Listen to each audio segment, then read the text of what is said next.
ಇವತ್ತು ಒಂದಿನ ಕರಾಳ ದಿನ. ಇವತ್ತು ಕಾಂಗ್ರೆಸ್ ಸರ್ಕಾರ ಈ ಅಧಿವೇಶನವನ್ನು ಒಂದು ಕರಾಳ ರೀತಿಯಾಗಿ ನಡೆಸಿದ್ದಾರೆ.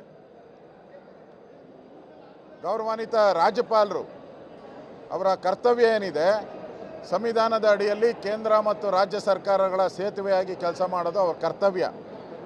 ಆ ಕರ್ತವ್ಯ ರೀತಿಯಾಗಿ ಅವರು ಕೆಲಸವನ್ನು ಮಾಡಿದ್ದಾರೆ. ಆದರೆ ಇವತ್ತು ಗವರ್ನರ್ ಅವರು ಅವರ ಮಾತುಗಳಲ್ಲಿ ಅದನ್ನು ಲೇ ಮಾಡಿ ಧನ್ಯವಾದ ಹೇಳಿ ಹೊರಟಿದ್ದಾರೆ. ಇದೇನು ಮೊದಲ ಬಾರಿ ಅಲ್ಲ. ಹಿಂದೆ ಭರದ್ವಾಜ್ ಅವರು ಇದ್ದಾಗೂ ಕೂಡ, ನಮ್ಮ ಸರ್ಕಾರ ಇದ್ದಾಗ, ಯಡಿಯೂರಪ್ಪನವರು ಇದ್ದಾಗ ಅವರು ಕೂಡ ಲೇ ಮಾಡಿಬಿಟ್ಟು ಹೊರಟೋದ್ರು. ಅವಾಗ ಕಾಂಗ್ರೆಸ್ಸಿನ ಗವರ್ನರು. ಹಿಂದೆ ಖುರ್ಷಿದ್ ಆಲಮ್ ಖಾನ್ ಅವರು ಕೂಡ ಗವರ್ನರ್ ಆಗಿದ್ದಾಗ ಅವರು ಕೂಡ ಲೇ ಮಾಡಿ ಭಾಳಷ್ಟು ಸರಿ ಹೋಗಿದ್ದಾರೆ. ಇದರಲ್ಲಿ ತಪ್ಪೇನಾಗಿದೆ? ಸಂವಿಧಾನದ ಪ್ರಕಾರ ಬರಬೇಕು, ಅವರು ಆ ಚೇರಲ್ಲಿ ಕೂತ್ಕೊಂಡು ಆ ಸರ್ಕಾರದ ಒಂದು ಭಾಷಣವನ್ನು ಲೇ ಮಾಡಿ ಹೋಗೋ ಅಧಿಕಾರ ಅವ್ರಿಗಿದ್ದೇ ಇದೆ. ಆದರೆ ಕಾಂಗ್ರೆಸ್ಸವರು ಇಡೀ ಸದನವನ್ನು ಗೂಂಡಾಗಿರಿ ಮಾಡಿದ್ದಾರೆ. ಇವತ್ತು ರಾಜ್ಯಪಾಲರ ಮೇಲೆ ತಳ್ಳೋ ಅಂಥದ್ದು, ಅವ್ರನ್ನ ಅಟ್ಯಾಕ್ ಮಾಡೋ ಅಂಥದ್ದು, ಗೆರಾವ್ HK ಪಾಟೀಲ್ ಅಂತ ಹಿರಿಯ ಸದಸ್ಯರು, ಕಾನೂನು ಸಚಿವರು, ಅವರೇ ಎದ್ದು ನಿಂತ್ಕೊಂಡು ಗವರ್ನರ್ಗೆ ಅಡ್ಡಿಪಡಿಸಿರೋ ಅಂಥದ್ದು. ಇದೆಲ್ಲ ನೋಡಿ, ನಮ್ಮ ನಿಯಮಾವಳಿ ಪುಸ್ತಕದಲ್ಲಿ, ನಮ್ಮ ನಿಯಮಾವಳಿ ಪುಸ್ತಕ ಪೇಜ್ 13ರಲ್ಲಿ 27ನೇ ಕಲಮಲ್ಲಿ ಸ್ಪಷ್ಟವಾಗಿದೆ. ರಾಜ್ಯಪಾಲರು ಒಂದು ಸಾಂವಿಧಾನಿಕ ಹುದ್ದೆಯಲ್ಲಿರುವಂಥವ್ರು. ಅವರಿಗೆ ಗೌರವವನ್ನು ಕೊಡಬೇಕಾದಂಥ ಜವಾಬ್ದಾರಿ ಸದನಕ್ಕೆ ಇರುತ್ತೆ. ಆದರೆ ಅವರಿಗೆ ಕೈಯನ್ನು ಮಾಡಿಕೊಂಡು ಬೆರಳನ್ನು ತೋರಿಸ್ಕೊಂಡು ಲುಕ್ ಅಟ್ ದ ವೇ, ಹೇಗೆ ಆ ಬಿಹೇವಿಯರ್ ಇತ್ತು ಅಂತ ಹೇಳಿ.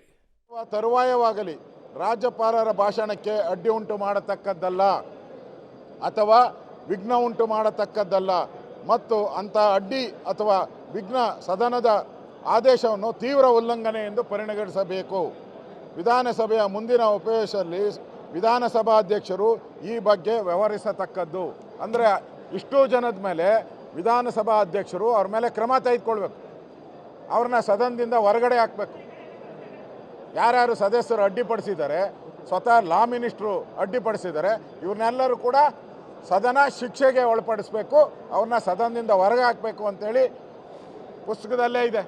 ನಾವು ಆಗ್ರಹ ಮಾಡ್ತಾ ಇದ್ದೀರಿ. ರಾಜ್ಯಪಾಲರು ಅವರ ಗೌರವ ಏನಿದೆ, ಘನತೆ ಏನಿದೆ, ಅದನ್ನು ಕಾಪಾಡಿದ್ದಾರೆ. ಅವರು ಯಾವುದೇ ರೀತಿಯಾದಂಥ ಸದನಕ್ಕೆ ಅಗೌರವ ಮಾಡಿಲ್ಲ. ಇವ್ರ ಬಿಲ್ಗಳೆಲ್ಲ ಹೋಗಿತ್ತಲ್ಲ, ವಿಧಾನಸಭಾ ಬೆಳಗಾವಿ ಅಧಿವೇಶನದಲ್ಲಿ ಎಲ್ಲ ಬಿಲ್ಗಳು ಸೈನ್ ಮಾಡಿ ಕಳಿಸಿದ್ದಾರೆ. ಅವಾಗ ಸರಿ ಇತ್ತಾ? ಈ ರೀತಿ ಗವರ್ನರ್ಗೆ ಒಂದು ಕಾಂಗ್ರೆಸ್ ಆಫೀಸ್ ಮಾಡೋಕ್ಕೆ ಅವರು ಪ್ರಯತ್ನ ಮಾಡ್ತಾ ಇದ್ದಾರೆ. ಅದು ಯಾವುದೇ ಕಾರಣಕ್ಕೂ ಸಾಧ್ಯ ಇಲ್ಲ.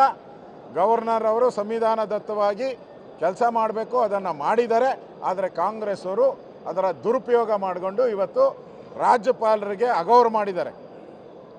ಅವರ ಹೆಸರಲ್ಲೇ ಇವರೆಲ್ಲರೂ ಆದೇಶ ಹೊರಡಿಸೋದು, ಅವರೇ ಇವರಿಗೆ ಮುಖ್ಯಮಂತ್ರಿಗಳಿಗೆ ಪ್ರಮಾಣ ವಚನ ಸ್ವೀಕಾರ ಮಾಡಿರೋದು. ಈ HK ಪಾಟೀಲ್ ಅವ್ರಿಗೂ ಅವರೇ ಪ್ರಮಾಣ ವಚನ ಮಾಡಿ ಅಧಿಕಾರ ಕೊಟ್ಟಿರೋದು. ಅವ್ರ ವಿರುದ್ಧನೇ ಮಾತಾಡ್ತಾರೆ HK ಪಾಟೀಲ್. ಅಂದರೆ ಇದು ಸಂವಿಧಾನದ ವಿರೋಧಿ ನಡೆ. ಇದು ಕಾಂಗ್ರೆಸ್ಸಿನ ಮೇಲೆ ಅವರು ರಾಹುಲ್ ಗಾಂಧಿನ, ಸೋನಿಯಾ ಗಾಂಧಿನ ಮೆಚ್ಚೋಕೆ ಮಾಡಿರೋವಂಥ ಕುತಂತ್ರ ಅಷ್ಟೇ ಇದು.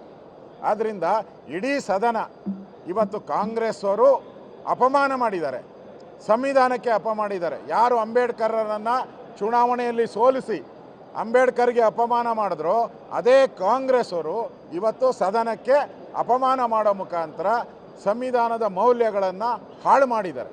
ಅದರಿಂದ ಅವ್ರ ಮೇಲೆ ಕ್ರಮ ತೆಗೆದುಕೊಳ್ಬೇಕು ಅಂತ ನಾನೀಗ ಪತ್ರವನ್ನು ಕೊಡ್ತಾ ಇದ್ದೀನಿ ಸ್ಪೀಕರ್ ಅವರಿಗೆ. ಇಷ್ಟು ಜನರ ಮೇಲೆ ಕ್ರಮ ತೆಗೆದುಕೊಳ್ಬೇಕು ಅಂತ ಪತ್ರವನ್ನು ಈಗ ನಾನು ಕೊಡ್ತಾ ಇದ್ದೀನಿ.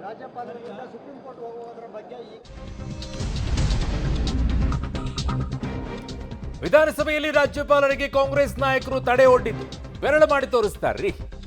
ವಿಪಕ್ಷ ನಾಯಕ ಅಶೋಕ್ ತೀವ್ರ ಆಕ್ಷೇಪವನ್ನ ವ್ಯಕ್ತಪಡಿಸಿದ್ದಾರೆ. ಕಾಂಗ್ರೆಸ್ ನಾಯಕರು ಗೂಂಡಾಗಿರಿಯನ್ನ ಮಾಡಿದ್ದಾರೆ. ಪ್ರತಿಭಟನೆ ಮಾಡುವಂಥದ್ದು ಬೇರೆ, ಬಟ್ ಅಲ್ಲಿ ಘೇರಾವ್ ಹಾಕಿ ಕೈ ಮಾಡಿ ಹೇಳುವಂಥದ್ದು ಇದೆಯಲ್ಲ, ಒಬ್ಬ ರಾಜ್ಯಪಾಲರಿಗೆ ಅಗೌರವ ತೋರಿದವರನ್ನ ಸದನದಿಂದ ಹೊರ ಹಾಕಬೇಕು ಅನ್ನುವಂಥದ್ದು ಈಗ ವಿಪಕ್ಷ ನಾಯಕ ಅಶೋಕ್ ಅವರ ಆಗ್ರಹ. ನಾನು ಒತ್ತಾಯ ಮಾಡ್ತೀನಿ ಅಂತ ಹೇಳ್ತಾ ಇದ್ದಾರೆ. ಕಾರಣ ದ ವೇ ಬಿಹೇವ್ ಅಲ್ಲಿ ಬಿ ಕೆ ಹರಿಪ್ರಸಾದ್ ಅವರದ್ದು ನೋಡ್ಬೇಕು ನೀವು, ಆ ದೃಶ್ಯಾವಳಿಗಳಿಗೆ ಗೊತ್ತಾಗುತ್ತೆ. ಕೈ ಮಾಡ್ತಾರೆ ರಾಜ್ಯಪಾಲರಿಗೆ, ಬೆರಳು ಮಾಡಿ ಹೇಳ್ತಾರೆ. ನೋಡಿ, look at the way, body language ಅನ್ನ ನೋಡಿ ಹೇಗಿದೆ ಅದು. ಪ್ರತಿಭಟನೆ ಮಾಡೋದು ಬೇರೆ, ಘೋಷಣೆಗಳನ್ನ ಕೂಗೋದು ಬೇರೆ, ಧಿಕ್ಕಾರಗಳನ್ನ ಹಾಕೋದು ಬೇರೆ,